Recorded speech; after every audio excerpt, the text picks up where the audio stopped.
주시는 말씀은 마가복음 10장 46절에서 51절 말씀입니다. 마가복음 10장 46절에서 52절 말씀 한 절씩 교독하시겠습니다. 그들이 여리고에 이르렀더니 예수께서 제자들과 허다한 무리와 함께 여리고에 나가실 때에 디메도의 아들 맹인 거지 바디메오가 길가에 앉았다가 나사렛 예수라는 말을 듣고 소리질러 이르되 다윗의 자손 예수여 나를 불쌍히 여기소서 하거늘 많은 사람들이 꾸짖어 잠잠하라 하되 그가 더욱 크게 소리질러 이르되 다윗의 자손이여 나를 불쌍히 여기소서 하는지라.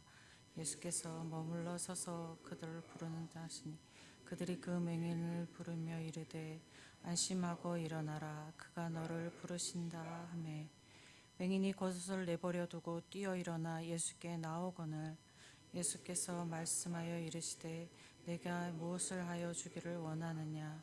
맹인이 이르되 선생님이여 보기를 원하나이다. 예수께서 이르시되 가라 내 믿음이 너를 구원하였느니라 하시니 그가 곧 보게 되어 예수를 길에서 따르니라. 아멘. 예수님께서 여리고를 지나가고 있으셨습니다. 예수님 곁에는 제자들과 허다하게 많은 사람들이 함께하고 있었습니다.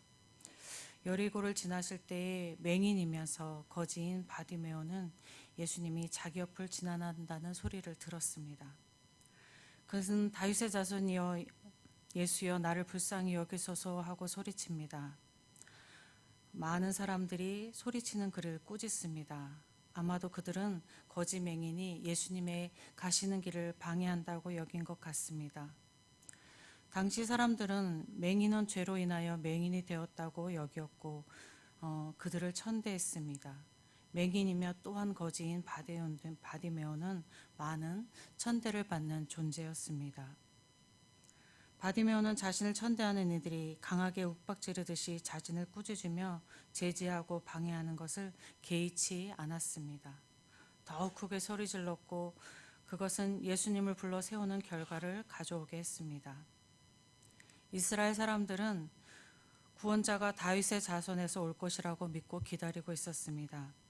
바디메오가 예수님을 다윗의 자손이여 라고 부를 수 있었던 것은 맹인 바디메오가 구원자에 대한 지식과 구원자를 기다리는 믿음을 가지고 있었다는 것을 의미합니다.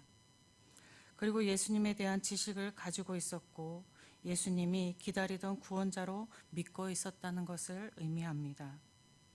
바디메오는 예수님이 자신의 옆에 지나간다는 것을 안 순간 그것이 자기가 구원 얻을 수 있는 다시 못 올 마지막 기회라고 생각했을 것이 분명합니다. 그는 주변 사람들이 뭐라 하든 예수님만 바라며 외쳤습니다. 맹인인 그가 눈을 뜨는 것은 인생의 구원을 받는 일이기 때문이었습니다. 구걸하는 인생에서 벗어나고 천대받는 인생에서 벗어나고 앞이 보이지 않는 인생에서 벗어나서 자기의 인생을 살게 하는 구원을 얻는 것이었습니다.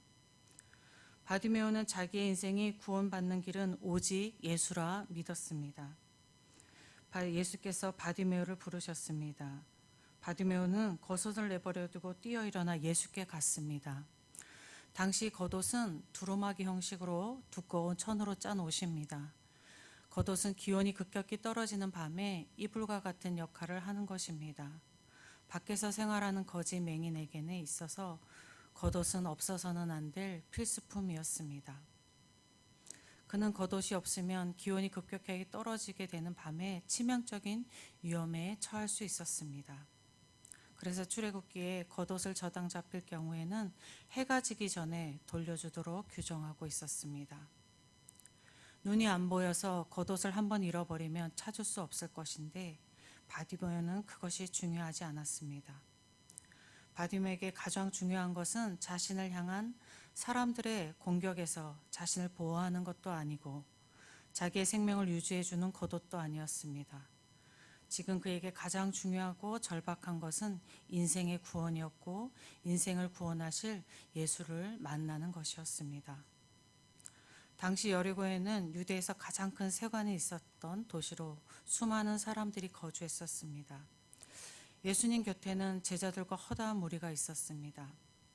그런데 그들은 예수님 곁에 있으면서도 자신의 눈으로 예수님을 볼 수 있었으므로 쉽게 예수님께 가까이 갈 수 있음에도 예수님을 만나는 것이 그들에게 가장 중요하거나 절박한 일은 아니었습니다. 오늘 본문의 바로 앞에 보면 이런 이야기가 나옵니다. 제자들이 예수님께 이렇게 이야기합니다. 예수님이 영광의 자리에 앉으면 저를 우편에 앉아 주십시오. 저를 좌편에 앉아 주십시오. 이렇게 해달라는 이야기가 나옵니다. 그들은 예수님이 정권을 잡으면 한 자리라도 차지하려는 마음이 가득히 있었습니다. 바디메오와 제자들이 예수님께 소원하고 요청하는 것에는 큰 차이가 있는 것입니다. 제자들은 자기의 인생에서 가진 것에서 더 좋은 것을 가지기를 소원했습니다. 그러나 바디메오는 인생의 구원을 소원했습니다. 제자들이 인생의 구원을 바라기에는 자기 스스로 살아갈 힘을 많이 가지고 있었던 것입니다. 그래서 그들은 예수님께 인생의 구원이 아니라 인생에서 더 가질 수 있는 것을 원했습니다. 그들에게 예수님이 가장 중요하지 않았고 절실하지 않았던 이유입니다. 그러나 바디오에게는 비참한 삶에 살아갈 힘이 없었습니다. 오직 예수님만이 그의 삶에서 구원할 소망이었습니다. 오늘날의 우리의 신앙도 이와 같습니다. 내 힘으로 해낼 수 있는 것이 많은 사람들은 예수가 가장 중요하게 절실하게 의지할 대상으로 여겨지지 않습니다. 그러나 나의 힘으로 살아갈 수 없는 것을 아는 사람은 예수님이 가장 중요하고 그 주시는 예수님의 구원이 절실합니다. 예수께서 심령이 가난한 자는 천국이 저희 것임이라 하셨습니다. 우리의 심령이 가난하여서 나의 힘으로 사는 것이 아니라 하나님의 힘으로 사는 하나님의 나라를 소망하고 그 소망을 이루어가는 우리 예천교회 모든 성도님들 되시기를 소망합니다. 아버지 하나님 감사합니다. 오늘 말씀을 통하여서 우리의 인생이 우리의 힘으로 사는 것이 아니라 오직 예수 그리스도의 힘으로 사는 것이라고 말씀하여 주셔서 감사합니다. 우리가 가지고 있는 많은 것들을 아버지 하나님 나의 인생의 구원인 것처럼 나의 인생에 스스로 살아있는 것처럼 여기지 않고 오직 예수님의 힘으로 내가 살아갈 수 있는 인생임을 깨닫는 저희가 되게 하여 주시옵소서. 오늘도 저희와 함께 하시며 저희의 아버지 하나님 모든 삶에 함께 하실 우리 주 예수 그리스도를 소망하며 우리 주 예수 그리스도의 이름으로 기도합니다. 아멘. 하늘에 계신 우리 아버지의 이름을 거룩하게 하시며 아버지의 나라가 오게 하시며 아버지의 뜻이 하늘에서와 같이 땅에서도 이루어지게 하소서. 오늘 우리에게 일용할 양식을 주시고 우리가 우리에게 잘못한 사람들을 용서하여 준 것 같이 우리 죄를 용서하여 주시고 우리를 시험에 빠지지 않게 하시고 악에서 구하소서.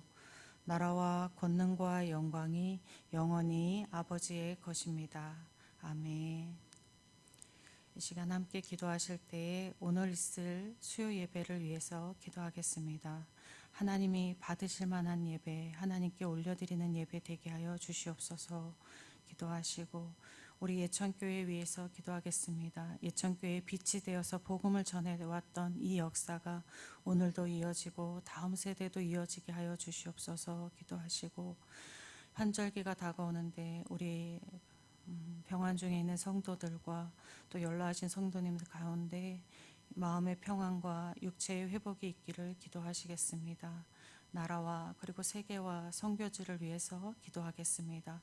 주님의 이름 한번 부르고 기도하겠습니다.